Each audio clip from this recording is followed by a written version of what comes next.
Election commission की बेइज्जती पे तशवीश है। क्या इस वक्त कराची जैसे कंजस्टेड एरिया में इलेक्शन बनता था कि फासला रखो, घरों में बैठो, घरों में का दिन इलेक्शन में वोट डालो। अगर उसको वो 3 महीने के लिए पोस्टपोन कर लेते, तो एमएलए बनेगा उसने क्या तीर चला लेना जाके, और जो वहाँ 300 पहले बैठे हुए हैं उन्होंने क्या तीर चलाए हैं जो जाकर उसने भी जरूर चलाने थे। क्यों नहीं पोस्टपोन किया 3 महीने के लिए। अस्सलाम वालेकुम नाज़रीन, प्रोग्राम तलखियां के साथ मैं हूं आपकी होस्ट राबिया मिर्ज़ा। आपको इस प्रोग्राम में खुशामदीद कहती हूं।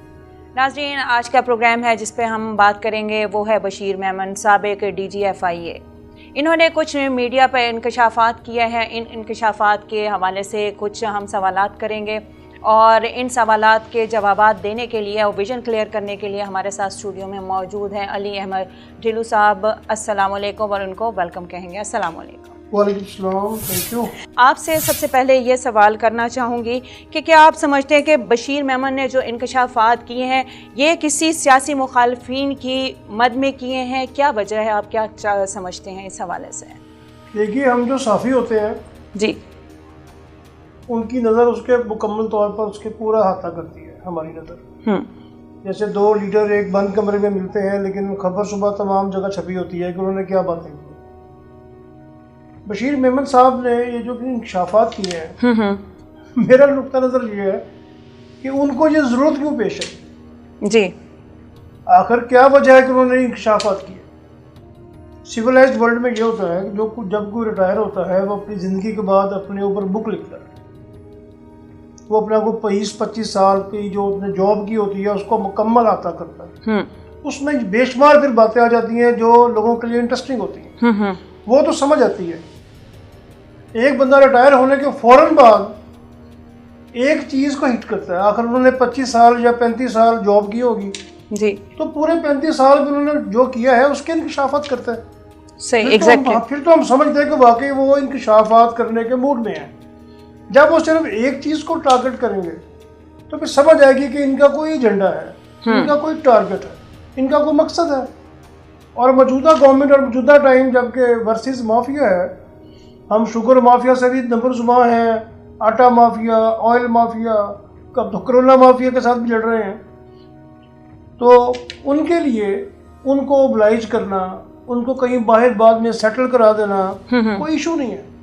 मैं समझता हूँ कि वो माफिया जो पाकिस्तान से अरबों खरबों रुपए कमा चुकी है उसके लिए एक सरकारी अफसर को खरीदना कोई इतनी मुश्किल बात नहीं है। तो सर, क्या हम इनको अफजल खान जैसा वो जो केस आया था उनसे रिलेट करेंगे या इनको मराहत हासिल होंगी बशीर मेमन को? देखिए, ये तो डिपेंड करता है कि ये किसके हाथों खेले हैं, किसने इससे कमिटमेंट्स की है।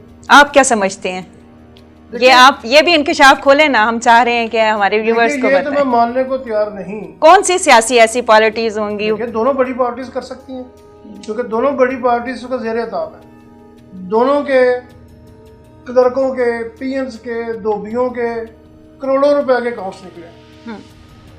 ठीक है, अदालत में आप साबित नहीं कर सकते राबिया। मुझे ये बताइए, अगर शहबाज शरीफ के ऑफिस के एक मुलाजम के अकाउंट में करोड़ों रुपए निकलते हैं, सरदारी साहब के धोबी के अकाउंट में करोड़ों रुपए निकलते हैं, ठीक है, कोर्ट में साबित नहीं हो सकता। हम अंधे हैं क्या? हमें नजर नहीं आ रहा। तो सर, बनाया जाता है ना, आवाम को भी अंधा बनाया जाता है, वो सिर्फ और जो अवेयरनेस रखते हैं उनको भी अंधा बनाया जाता है। मैं तो बड़ी देर से ये शो डाल रहा हूँ, अब तो वज़ीर आज़म पाकिस्तान ने भी सेकंड कर दिया है कि पाकिस्तान में ताकतवर कानून से ताकतवर।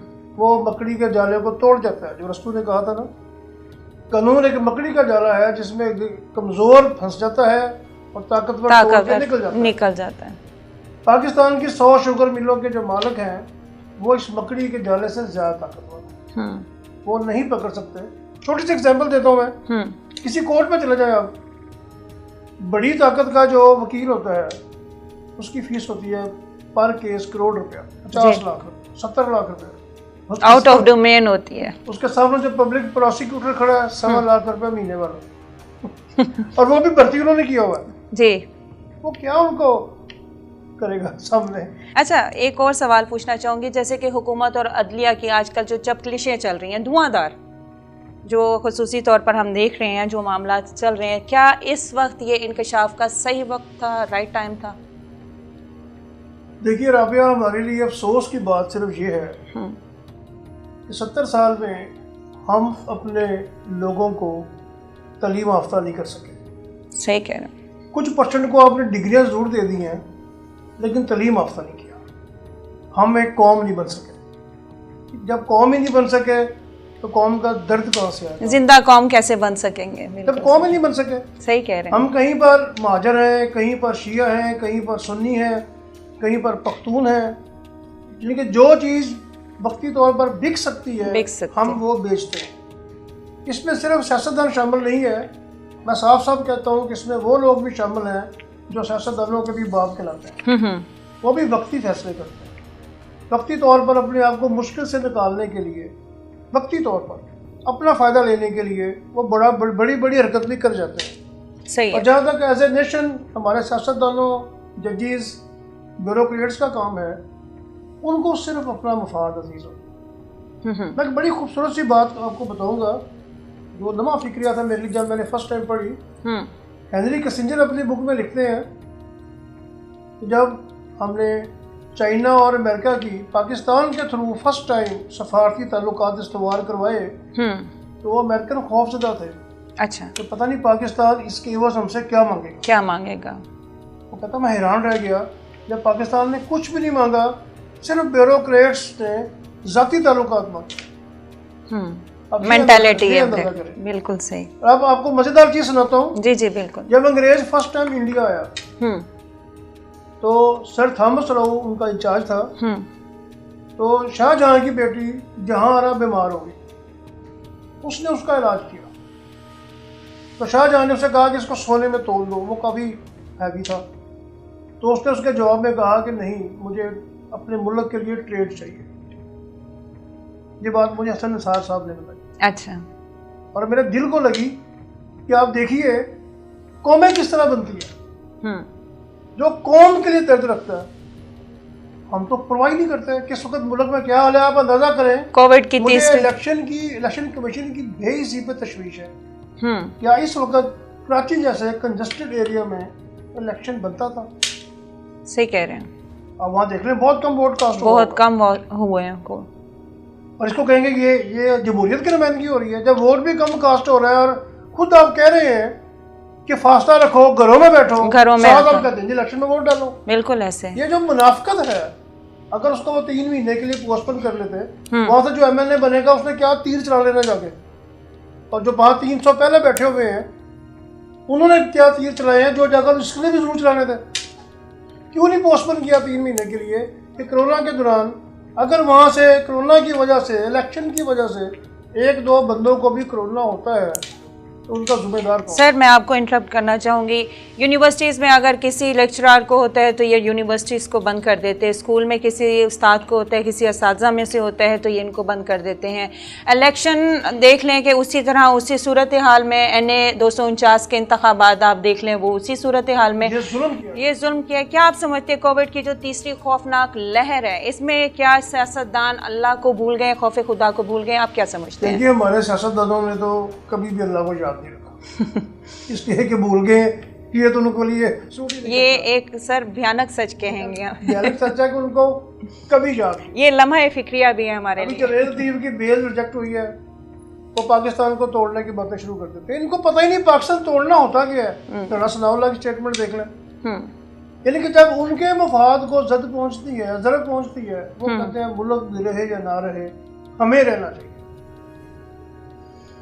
सर ये आपने बिल्कुल सही जो है, ये भी कहूँगी कि आपने भी अच्छे इंकशाफात किए हैं जो इस वक्त सियासतदानों के ओरिजिनल रियल फेसेस हैं। अब ये बताइएगा बशीर मेमन ने जो माफियाज़ की पुशपनाई की है उनके हवाले से, जो उनको सपोर्ट करके जो इंकशाफात किए हैं, आया कि वो माफियाज़ उनकी बशीर मेमन की बैकबोन साबित होंगे? आप क्या कहते हैं? आप जरा गौर कीजिएगा इस पर। एक काश कोई रिसर्च कर ले या मेहनत कर ले। हमारे कितने retired chief justice, retired chief of army staff, retired grade 22 के अफसर, लेफ्टिनेंट जनरल, सुप्रीम कोर्ट के जजेस इस वक्त पाकिस्तान में 90% से ज्यादा बाहर सेटल्ड है। क्यों? मुल्क के नाम पर, मुल्क के अवाम के पैसों पर ये लोग अयाशी करते हैं, करोड़ों रुपए की जायदादें बनाते हैं, वही लेकर बाहर चले जाते हैं। इसलिए बशीर मेमन को भी देख लीजिएगा, थोड़े दिनों के बाद वो जाकर बाहर इसी बेस पर उसने किसी ना किसी मुल्क से नेशनलिटी मांगनी है कि जनाब मेरी जान को खतरा है। सर ये क्यों होता है कि जब इंसान ओहदे पे होता है, सरकारी अफसर होता है, तो हल्फ भी उठाता है, जिन बातों की मद पे वो हल्फ उठाता है ड्यूरिंग वो अपनी जॉब, उसको वो हल्फ की बातें समझ भी आती हैं। जैसे ही वो रिटायर्ड होता है उसको सब कुछ भूल जाता है। फिर इंकशाफात भी आते हैं जिस तरह के बशीर मेमन ने इंकशाफात किए हैं। तो ये हम देखते हैं सिर्फ पाकिस्तान में ये रूल नहीं है, हर तीसरे दर्जे के मुल्क में ये पाए जाते हैं। क्या आप क्या समझते हैं कि इसकी रोकथाम के लिए क्या होना चाहिए? देखिए ये बड़ी पुरानी बीमारी है, इसको दूर करने में भी देर लगेगी और वक्त लगेगा जब तक हम अपनी कौम को सिविलाइज तरीके से तालीम याफ्ता नहीं करते, अवेयरनेस नहीं आती, जिस मुल्क में 1.5% से 2% तक एजुकेशन बजट हो, इवन तीसरी दुनिया के मुल्कों में भी हम नीचे वाले मुल्कों में हैं एजुकेशन के बजट के राज से। बांग्लादेश का सर अब तो हम और पस्तगी की तरफ जा रहे हैं। एजुकेशन बजट हमसे ज्यादा है, श्रीलंका का हमसे ज्यादा है। जब हम अपनी कौम को एजुकेशन नहीं देंगे, जब आप कद्दू बीजेंगे तो उसमें से आम नहीं निकलेंगे, कद्दू ही निकलेंगे। अच्छा, ये जो बशीर मेमन के हवाले से आप ये जो इंकशाफ हुआ है, प्रोटोकॉल या इम्पोर्टेंस, इसका क्या आप कहेंगे? इन दो चीज़ों की मद में किया है, क्या स्ट्रेटजी रही होगी इनकी? देखिए बशीर मेमन को हमेशा से अच्छी पोस्टिंग मिलती है। देखिए पाकिस्तान में जो भी अच्छी पोस्टिंग लेता है मोस्टली अपनी अहलियत पे नहीं लेते, वो लॉबिंग पे लेते हैं। ब्यूरोक्रेसी में भी एक लॉबिंग है। जब ये सीएसएस करके फील्ड में आते हैं तो वहीं इनकी लॉबिंग सेट होनी शुरू हो जाती है। अब देखिए वो ब्यूरोक्रेट जो ग्रेड 18 में ही लाहौर के डीसीओ लग जाते हैं या ग्रेड 18 में डीजीएलडी लग जाते हैं, तो क्या वो ऐसे लग जाते हैं? उसका मतलब होता है कि उनकी लॉबिंग काम कर रही है, उनको सपोर्ट दी जा रही है। सही। डीजीएफआईए की पोस्ट हो, आईजी की पोस्ट हो, फेडरल सेक्रेटरी की पोस्ट हो, वो विदाउट लॉबिंग नहीं मिलती। तो जिन लॉबिंग 30 साल पहले या अब जो इसका डीजीएफआईए रिटायर होगा, मतलब उसने 30 साल तो कम से कम जॉब की है ना, तो 30 साल से इन्हीं माफिया की तो हुकूमत थी, इन्हीं से वो पोस्टिंग लेते आए हैं। तो ज़ाहिर है पता नहीं कब उनके हाथों से ब्लैकमेल हो गए, या इन्होंने ब्लैकमेल ओकल किया है या इन्होंने कुछ उनसे चमक का इस्तेमाल हुआ है। वरना बशीर मेमन को ये करने की अचानक ज़रूरत क्यों पेश है? ये क्लियर सवाल है, क्यों किया उसने? लेकिन मैं इस पे एक मुतालबा करूँगा जी कि ये एक प्रॉपर पाबंदी होनी चाहिए कि जो भी इतनी बड़ी पोस्ट से रिटायर होता है उसको कम से कम 5 साल तक जुबान बंद रखनी चाहिए। ये मुल्क के लिए नुकसानदेह है। बिल्कुल। मैं इमरान खान गवर्नमेंट की बात नहीं कर रहा कि किसी भी सरकारी अफसर की जाती है कि वो जॉब से रिटायर होने के फ़ौरन बाद ये छोड़ डाल। कुछ प्राइवेसी होती है, मतलब इनसाइड ऑफ ऑफिसेज। देखिए बुक लिखना कुछ और होता है। तो मैंने कुदरतुल्लाह शहाब की बुक पढ़ी है, उसमें वो बेशुमार चीज़ों का जिक्र करते हैं इस तरह की कि फलां ने मुझसे ऐसे कहा, फलां ने ऐसे कहा, लेकिन वो आपको नजर आता है कि उसमें उनकी नेगेटिव अप्रोच नहीं है। बुक लिखी, बुक उनके बाद शाया हुई। ये भी अगर ऐसे 5 साल के बाद बुक लिखते हैं, अपनी पूरी 30 साल सर्विस को उस पर जिक्र करते हैं, बिल्कुल, तो हम कहते अपनी खिदमत कि बंदा बड़ा अच्छा है और मुझे उस बुक से भी करोड़ों रुपया कमाते हैं। लेकिन जो रिटायर होने के फ़ौरन बाद इसमें नेगेटिविटी नज़र आ रही है। देखिए जिन्होंने उनको प्लाट किया है उन्होंने उसका एक पूरी फिजिबिलिटी बनाई होगी कि जब ये बोलेंगे तो उसके बाद उनकी सपोर्ट में फिर ये बोलेंगे, ये मुजाहरा होगा, ये प्रेस कॉन्फ्रेंस होगी, हम चीफ जस्टिस से मुतालबा करेंगे, हम आर्मी चीफ से मुतालबा करेंगे, एक्शन लें ताकि फ़ज़ा क्रिएट की जाए। तो वो तो अपना फ़ायदा ले रहे हैं ना। लेकिन मैं फिर मुतालबा करूँगा कि कोई जब जनरल रिटायर होता है, जज रिटायर होता है या ग्रेड 22 का अफसर रिटायर होता है, उसको दोबारा 5 साल तक बोलने की इजाज़त नहीं होनी चाहिए, इवन उसको दोबारा जॉब की इजाज़त नहीं होनी चाहिए। बहुत अच्छा सजेशन। अगर वो इतने इस काबिल था कि जॉब कर सकता है तो रिटायर करने की क्या जरूरत थी? बहरहाल बहुत सारे इंकशाफात हमारे सामने भी आए हैं और बहुत सारा विजन हमारे सामने भी क्लियर हुआ है बशीर मेमन के हवाले से। ऑन जॉब उनके हल्फनामे के बाद उन्होंने क्या किया, क्या सपोर्ट की या किस तरह की जॉब उन्होंने जॉब में अपनी खिदमत जो है इस मुल्क के लिए अपनी अंजाम दी। बहुत शुक्रिया अली अहमद ढिल्लू साहब आपका तशरीफ़ आवरी का हमारे स्टूडियोज़ में। नाज़रीन, तलखियाँ प्रोग्राम के साथ राबिया मिर्ज़ा को इजाज़त दीजिए। हाजिर होंगे नए टॉपिक के साथ, नई पर्सनैलिटी के इंकशाफात के साथ या इसी तरह के इंशाअल्लाह टॉपिक के साथ। राबिया मिर्ज़ा को इजाज़त दीजिए स्टूडियो से। अल्लाह निगहबान।